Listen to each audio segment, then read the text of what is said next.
जय हिंद। इस क्लास में हम लोग मूल अधिकार के बारे में समझेंगे। क्या होता है मूल अधिकार, उसी के बारे में आज हम लोग समझेंगे। तो देखिए, हर देश अपने नागरिकों को कुछ अधिकार देता है, कहीं रहने की, खाने की, पीने की, सोने की, उसको क्या बोलते हैं, अधिकार। हर मनुष्य का क्या होता है, अपना अधिकार होता है। इसी के बारे में हम लोग चर्चा करेंगे। तो देखिए, मूल अधिकार का उल्लेख भारतीय संविधान के भाग 3 में वर्णित है, अनुच्छेद 12 से लेके 35 तक। देखिए, फंडामेंटल राइट्स, मूल अधिकार, आर्टिकल 12 से लेके 35 तक। आर्टिकल 12 से लेके 35 तक किसका उल्लेख है, मूल अधिकार का है। हम लोगों ने पिछले क्लास में अनुच्छेद 13 के बारे में समझा था। क्या होता है अनुच्छेद 13, उसमें कितने कौन से खंड आते हैं, 4 खंड आते हैं। और अनुच्छेद 368 के तहत वह संशोधनीय है कि नहीं है, उसके बारे में हम लोग पिछले क्लास में समझ लेते हैं। आज हम लोग समझेंगे मूल अधिकार क्या है और कुछ उसके बेसिक पॉइंट छोटे छोटे जो परीक्षाओं में पूछे जाते हैं। तो देखिए, 12 से 35 तक क्या है, मूल अधिकार है। भारतीय संविधान का मैग्ना कार्टा किसको कहते हैं, तो भाग 3 को। भारतीय संविधान का मैग्ना कार्टा किसको कहते हैं, तो भाग 3 को। मैग्ना कार्टा का मतलब होता है अधिकारों का घोषणा पत्र। क्या होता है, अधिकारों का घोषणा पत्र। अधिकारों का घोषणा पत्र, ठीक है। तो इसको कहते हैं भारतीय संविधान का मैग्ना कार्टा। अगर पूछेगा किसको कहते हैं, भाग 3 को। कहाँ से लिया गया है, आप लगाइएगा अमेरिका से लिया गया है। सर्वप्रथम मूल अधिकार को अपने संविधान में स्थान प्रदान करने वाला देश कौन सा, तो 1789 में फ्रांस ने अपने संविधान में इसको स्थान प्रदान किया था, ठीक है। फ्रांस ने, किसने, तो फ्रांस ने सर्वप्रथम। मूल संविधान में कुल कितने मूल अधिकार थे, तो 7 थे प्रारंभ में। वर्तमान में कितने हैं, तो 6 हैं। संपत्ति का अधिकार जो मूल अधिकार था, उसको 44वां संविधान संशोधन 1978 में मोरारजी देसाई के शासनकाल में इसको अनुच्छेद 19(1) च और 31 की अनुसूची से हटाकर इसको भाग 12 और अनुच्छेद 300 क में डाल दिया गया। आई होप आप लोग समझ रहे होंगे। देखिए, मूल संविधान में 7 थे, वर्तमान में कितने हैं, 6 हैं। 44वां संविधान संशोधन 1978, 44वां संविधान संशोधन। देखिए, हम इसलिए लिख देते हैं क्योंकि समय बचे, ठीक है। आप लोग इसको उतार लीजिएगा। मूल संविधान में कितने थे, 7 थे। प्रारंभ में कितने हैं, 6 हैं। किसको हटाया गया, तो संपत्ति के अधिकार को। अब यह मूल अधिकार ना होकर क्या है, कानूनी अधिकार है। अनुच्छेद 19(1) च में भी इसकी चर्चा थी और अनुच्छेद 31 इस सूची से हटा दिया गया और अब भाग 12, ठीक ना। अगर कभी पूछे किस भाग में रखा गया है, तो भाग 12 में रखा गया है। और 300 का अब ये क्या है, यह एक कानूनी अधिकार है। अब समझते हैं मूल अधिकार की विशेषताएं। मूल अधिकार की विशेषता यह है कि यह एक न्यायोचित है। मतलब अगर आपका मूल अधिकार हनन हो रहा है तो आप न्यायालय में जा सकते हैं, इसी को बोलते हैं न्यायोचित है।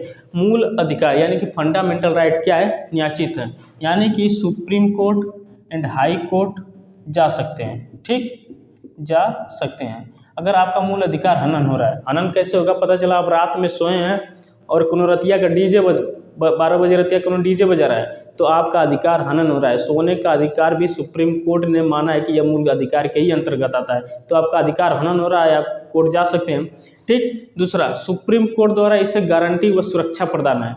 सुप्रीम कोर्ट द्वारा इसे गारंटी और सुरक्षा प्रदान, इसलिए अनुच्छेद देखेंगे, अनुच्छेद 32 के तहत आप सुप्रीम कोर्ट जाते हैं और अनुच्छेद 226 के तहत हाई कोर्ट जाते हैं, ठीक है। यह अस्थाई नहीं है, मतलब फंडामेंटल राइट, मूल अधिकार अस्थाई नहीं है। क्यों, क्योंकि संसद 368 का प्रयोग करके मूल अधिकार को घटा बढ़ा सकती है। क्या कर सकती है, घटा बढ़ा सकती है।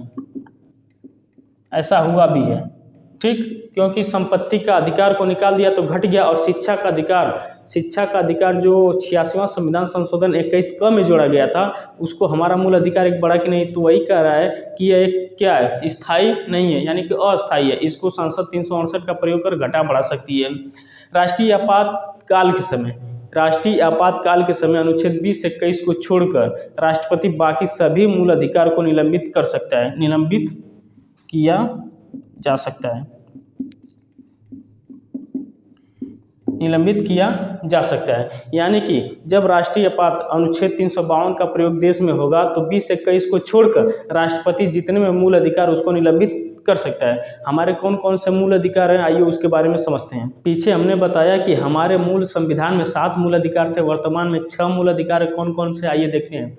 तो पहला है समानता का अधिकार। क्या है?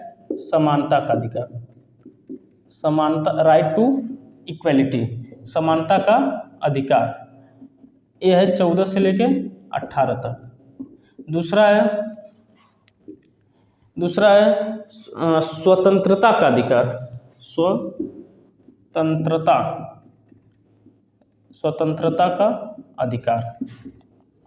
स्वतंत्रता का अधिकार अगर बात करें कहाँ से तो 19 से लेके 22 तक। तीसरा अधिकार है शोषण के विरुद्ध अधिकार। क्या है? शोषण के विरुद्ध अधिकार। कहाँ से कहाँ तक है तो 23 से लेके 24 तक। 23 से लेके 24 तक। चौथा है धार्मिक स्वतंत्रता का अधिकार, यानी कि धर्म, सभी व्यक्ति को धर्म मानने की स्वतंत्रता है, कोई भी धर्म अपना सकता है, तो वही चीज धार्मिक स्वतंत्रता का अधिकार। धार्मिक स्वतंत्रता का अधिकार। धार्मिक स्वतंत्रता का अधिकार कहाँ से है तो 25 से लेके 28 तक। पांचवा है संस्कृति और शिक्षा का अधिकार। संस्कृति और शिक्षा का अधिकार। संस्कृति और शिक्षा का अधिकार 29 से लेके 30 तक। 29 से लेके 30 तक। और जो हमारा 6वां अधिकार था संपत्ति का अधिकार, उसको मोरारजी देसाई ने खत्म कर इसको भाग 12 में 300 में डाल दिया गया है, तो इसको 6वां वर्तमान में नहीं है। तो हमारा 6वां, यानी कि 6वां खत्म है और 7वां हमारा है, इसको 6 ही गिनेंगे क्योंकि वर्तमान में हमारे मूल अधिकार कितने? 6। तो 6वां हम लिख सकते हैं संवैधानिक उपचारों का अधिकार। संवैधानिक उपचारों का अधिकार, ठीक है। संवैधानिक उपचारों का अधिकार ये आर्टिकल 32 में, इसमें 5 तरह की रीट जारी होती है। कौन कौन सी रीट जारी होती है तो परमादेश अधिकार, अधिकारपेक्षा प्रतिषेध, उत्प्रेषणीय, आगे इसको आगे हम लोग समझेंगे, ठीक है। और जो आपका अनुच्छेद 33 से लेकर 35 तक है अन्य मामलों में मूल अधिकार, यानी कि अन्य मामलों में मूल अधिकार, उसका चर्चा है, ठीक है। तो हमारे कुल कितने मूल अधिकार? 6 मूल अधिकार हैं। और प्रारंभ में कितने थे? 7 थे। वर्तमान में कितने हैं? 6 हैं। पहला कौन सा है? समता का अधिकार, राइट टू इक्वलिटी, 14 से लेके 18 तक। हम लोग इसी को इस वीडियो में समझेंगे, फिर उसके बाद समय मिलेगा तो इसके एक एक करके सब चीज़ को एक एक पॉइंट, एक एक आर्टिकल समझेंगे, और जो परीक्षा में क्वेश्चन पूछे जाते हैं उसको भी हम लोग डिस्कस करेंगे। आइए समझते हैं समानता का अधिकार, राइट टू इक्वलिटी। समानता का अधिकार, समानता का अधिकार में मूलतः 4 अनुच्छेद हैं, जो चारों अनुच्छेद समानता की बात करेंगे, यानी राइट टू इक्वलिटी, यानी बराबर की बात करेंगे। तो देखिए पहला क्या है? अनुच्छेद 14। अनुच्छेद 40 में 2 बिंदु हैं। कौन कौन सा है? विधि के समान संरक्षण, पहला देखिए विधि के समान संरक्षण ब्रिटेन से। दूसरा पॉइंट है विधियों के समान संरक्षण, यानी कि विधि के समान संरक्षण का तात्पर्य हुआ कि कानून के आगे सब बराबर हैं, ठीक है। दूसरा है विधियों के समान संरक्षण, जो यूएसएस से लिया गया है। इसका मतलब होता है कि कानून जो है सबको एक जैसा देखेगी, नहीं, ये नहीं कि अमीर को कुछ अलग तरीके से, गरीब को कुछ अलग तरीके से, नहीं। यानी कि कानून जो क्राइम गरीब करेगा जो धारा उस पर लागू होगी, और जो अमीर क्राइम करेगा जो धारा उस पर लागू होगी, दोनों इक्वल होगी, यानी कि समानता की बात करता है। तो ऐसे समझ गए होंगे अनुच्छेद 14 विधियों के समान संरक्षण। पहला अगर पूछेगा कि विधि के समक्ष समता कहाँ से लिया गया है तो ब्रिटेन से, लेकिन दूसरा बिंदु अगर पूछ दिया विधियों के समान संरक्षण कहाँ से तो यूएसए से। अब समझते हैं अनुच्छेद 15। अनुच्छेद 15 मोस्ट इंपोर्टेंट, हर परीक्षा में पूछ ही लिया जाता है। इसमें लिखा गया धर्म, जाति, जन्म स्थान, लिंग, मूल वंश के आधार पर किसी से प्रोहिबिशन, यानी कि प्रतिषेध। देखिए धर्म, जाति, लिंग का मतलब स्त्री हो या पुरुष, धर्म का मतलब जो आपका धर्म हो हिंदू, मुस्लिम, जैन, बौद्ध, जाति का मतलब समझते होंगे, लिंग का मतलब क्या हो गया? स्त्री या पुरुष, जन्म स्थान का मतलब आपका जन्म कहीं भी हुआ हो, यूपी, बिहार, झारखंड, पटना, कहीं भी हुआ हो, मूल वंश, आप किसी की भी वंशज हो, भले ही बाबर के वंश हो, बाबर के हों, जहांगीर के, किसी की दिल्ली सल्तनत के वंशज हो, उससे मतलब नहीं है, आपसे प्रोहिबिशन यानी प्रतिषेध नहीं किया जाएगा। जैसे धर्म, जाति, लिंग, जन्म स्थान, मूल वंश के आधार पर प्रोहिबिशन यानी कि प्रतिषेध, इसको समझते हैं।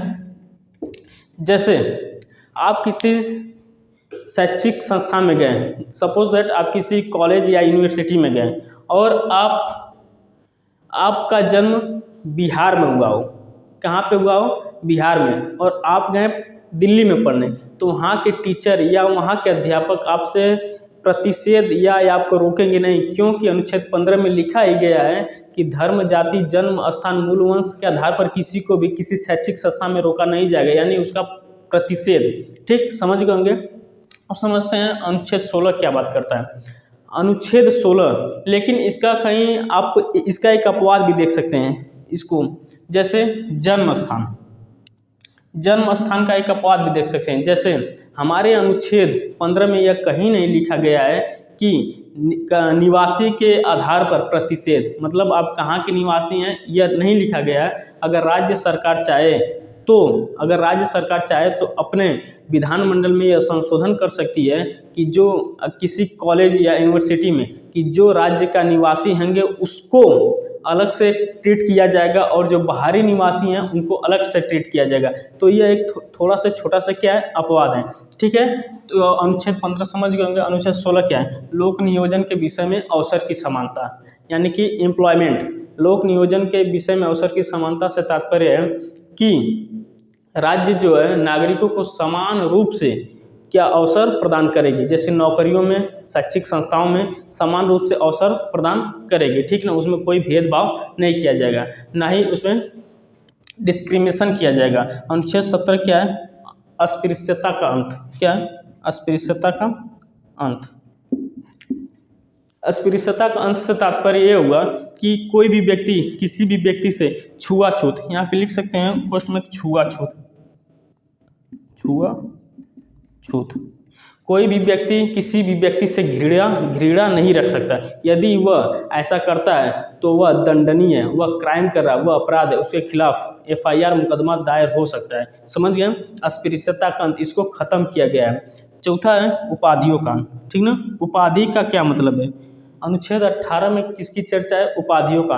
उपाधि से तात्पर्य है कि कोई भी व्यक्ति उपाधि लेकर भारत में निवास नहीं कर सकता। अगर वह उपाधि लेकर भारत में निवास करेगा तो इक्वलिटी की बात ही कहाँ रह जाएगी। सपोज दैट मैं कोई उपाधि लेकर भारत में निवास कर रहा हूँ, मेरी तो उपाधि हो गई, जैसे मान लीजिए मैं सम्राट, मैं उपाधि ले लिया सम्राट, तो इक्वलिटी की बात खत्म हो जाएगी, क्योंकि यह अनुच्छेद 14 से लेके 18 तक राइट टू इक्वलिटी, समानता की बात करता है। कोई भी व्यक्ति इसमें उपाधि लेकर नहीं रख सकता, सभी व्यक्ति इसमें क्या होंगे, समान है, एक रूप से इक्वल है। लेकिन 1954 में जो आपका पद्मश्री है, पद्मश्री, ठीक, अवार्ड, जैसे इसमें लिख सकते हैं पद्मश्री, पद्म विभूषण और भारत रत्न, पद्म विभूषण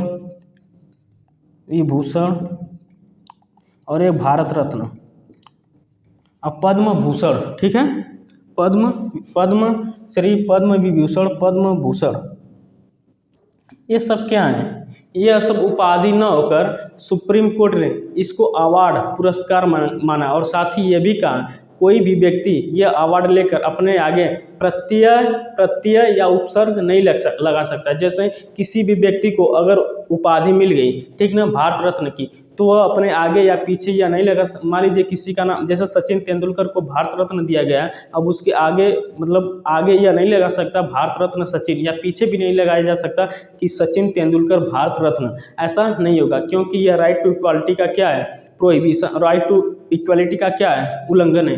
तो आई होप आप लोग समझे होंगे अनुच्छेद 14, 15, 16, 17, 18 किसकी बात करता है, तो अनुच्छेद 14, 15, 16, 17, 18 राइट टू इक्वलिटी की बात करता है, यानी समानता की बात करता है। अनुच्छेद 14 में मुख्य कौन कौन से बिंदु हैं, दो, विधि के समान समता, ठीक ना, ब्रिटेन से लिया गया है, और वहीं पे दूसरा विधि है विधियों के समान संरक्षण, जो अमेरिका से लिया गया है, ठीक ना। अनुच्छेद 15 में धर्म, मूल वंश, जाति, जन्म स्थान, लिंग के आधार पर किसी से प्रतिषेध नहीं किया जाएगा। 16 में लोक नियोजन के विषय में अवसर की समानता। 17 में क्या है, अस्पृश्यता का अंत, यानी कि सरकार जो है, संसद जो है अस्पृश्यता का अंत यानी कि छुआछूत को क्या माना है, इनलीगल माना है। 18 में क्या है, उपाधियों का अंत। इसमें याद रखिएगा, इसमें जो अवार्ड होते हैं, पुरस्कार होते हैं, वह उपाधि में नहीं आते हैं। अगर किसी व्यक्ति को अगर विदेश में उपाधि मिल रही है तो वह बिना राष्ट्रपति की अनुमति से वो उपाधि नहीं ले सकता। यदि राष्ट्रपति अनुमति प्रदान करेगा तो ही ले सकता है, अन्यथा नहीं। आई होप 14, 15, 16, 17, 18 आप लोग समझे होंगे। बाकी के जो हमारे मूल अधिकार बचे हैं हमारा, इसके बाद है स्वतंत्रता का अधिकार, फिर उसके बाद है शोषण के विरुद्ध अधिकार, फिर उसके बाद धार्मिक स्वतंत्रता, फिर संस्कृति और शिक्षा का अधिकार, फिर संवैधानिक उपचारों का अधिकार। संवैधानिक उपचारों का अधिकार best important, very very very important है, क्योंकि संवैधानिक उपचारों का अधिकार जो है यही जो है हमारे मूल अधिकार को गारंटी और सुरक्षा प्रदान करता है। आई होप आप लोग समझ गए होंगे। और इसके बाद जब हम लोग अनुच्छेद 32 पढ़ेंगे तो बताएंगे ये जितने भी अनुच्छेद अगर हनन होता है तो कैसे हमारी सुप्रीम कोर्ट या हाई कोर्ट उसको आगे आकर उसको बचाती है। ठीक है, हमारे अधिकार जो हैं कितने कितने सब आपको इसमें क्लियर हो जाएंगे। आई होप यह वीडियो आपको अच्छा लगा होगा, और इस वीडियो को अगर आप लोग देख रहे हैं, अगर आपको अच्छा लगा तो प्लीज़ चैनल को सब्सक्राइब कर दीजिएगा। अब मिलेंगे अगले नेक्स्ट वीडियो में, तब तक के लिए जय हिंद।